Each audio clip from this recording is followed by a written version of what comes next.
तमिलनाडु ਦੇ ਵਿੱਚ ਇੱਕ ਕਿਸਾਨ ਆਗੂ ਨੂੰ ਅਦਾਲਤ ਵੱਲੋਂ ਸਜ਼ਾ ਸੁਣਾਈ ਗਈ ਹੈ ਤਾਂ ਇਸ ਤੋਂ ਬਾਅਦ ਪੰਜਾਬ ਦੇ ਵਿੱਚ ਸੰਯੁਕਤ ਕਿਸਾਨ ਮੋਰਚਾ ਗੈਰ ਰਾਜਨੀਤਿਕ ਵੱਲੋਂ ਇਸ ਸਜ਼ਾ ਦੇ ਖਿਲਾਫ ਆਪਣੀ ਆਵਾਜ਼ ਬੁਲੰਦ ਕੀਤੀ ਗਈ ਹੈ ਤੇ ਐਮਰਜੈਂਸੀ बैठक सद के फैसला लिया है कि इस मामले ते देशव्यापी आंदोलन किया जाएगा। आज अखबारों के माध्यम से पता चला है कि तमिलनाडु के एक नामवर नेता पीयर पांडियन जी और उनके साथ सेल्वराज जी को सजा सुनाई है तमिलनाडु की एक अदालत की तरफ से। और वो जो सजा सुनाई है वो इसलिए सुनाई गई है, उसमें ये कहा गया है कि उन्होंने वहां पे तोड़फोड़ की, वहां पे एक ONGC कंपनी है जो सरकारी कंपनी है, वहां से तेल वगैरह निकालने का कोई काम कर रही है, क्या कर रही है वो वहां का ज्यादा जानकारी नहीं है, उसमें बताया नहीं गया। लेकिन उनका ये कहना है, इस आधार पे उनके खिलाफ मुकदमा दर्ज करवाया गया है कि उन्होंने वहां आकर हमारे काम में दखलंदाजी की और हमारा सामान की तोड़फोड़ की। और मैं यहां पे एक बात कहना चाह रहा हूं, दो बातें हैं इसमें ध्यान देने वाली। पहली तो सबसे बड़ी बात यह है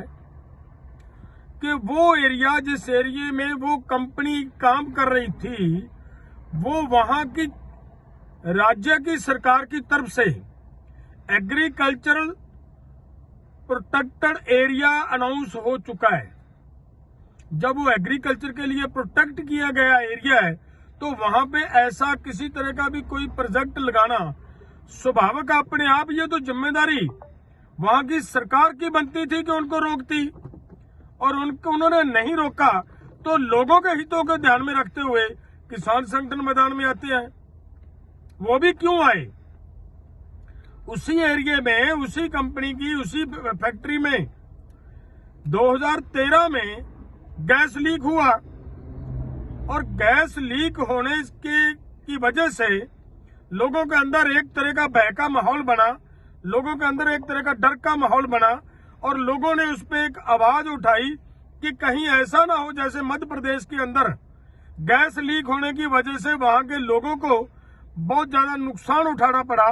ऐसा इधर ना हो जाए। और एनवायरनमेंट को ध्यान में रखते हुए वहां पे एक प्रोटेस्ट हुआ, और वो जिम्मेदारी जब एक तरफ तो किसानों के ऊपर मुकदमे लगाए जाते हैं, और इसलिए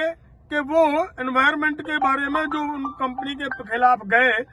उनके खिलाफ मुकदमा लगा दिया गया। और दूसरी जो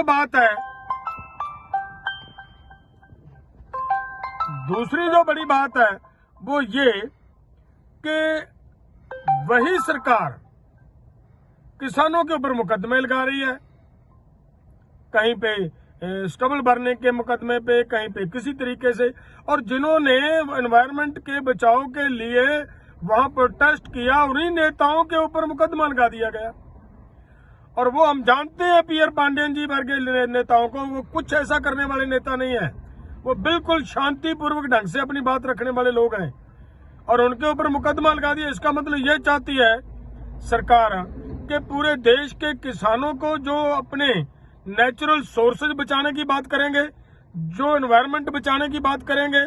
जो राज्य की तरफ से बनाया हुआ कानून उसको प्रोटेक्ट करने की बात करेंगे, उन सबको जेल डाल दिया जाएगा।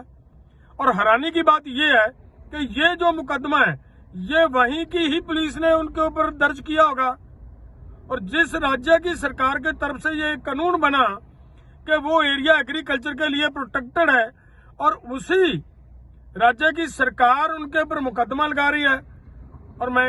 इसको पूरे मामले को हम सम्मान करते हैं हमारी न्यायपालिका का, कि अगर हमारे लोगों के ऊपर ऐसी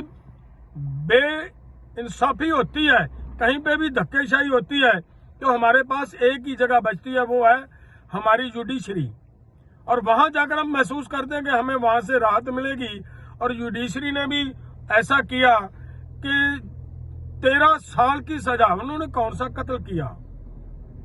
देखिए, पुलिस ने पता नहीं किस तरह का कानून बनाकर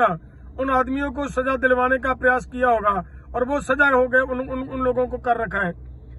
तो हमारा निवेदन है हमारे न्यायपालिका जी इनको दोबारा फिर से गहनता से इसके ऊपर विचार करें, पुनः विचार करते हुए हमारे उन नेताओं को बाइज्जत रिहा किया जाए, ताकि हमारा जो एनवायरनमेंट की बात करने वाले, नेचुरल सोर्सेज की बात करने वाले लोग हैं वो यहाँ पे सेफ रह सकें। हमारा यही है, और नहीं तो फिर मतलब आने वाले दिनों में मजबूरन हम सभी को पूरे देश के अंदर इस मुद्दे को लेकर बड़ा आंदोलन करना पड़ेगा। धन्यवाद। Bureau report, Jagbani TV.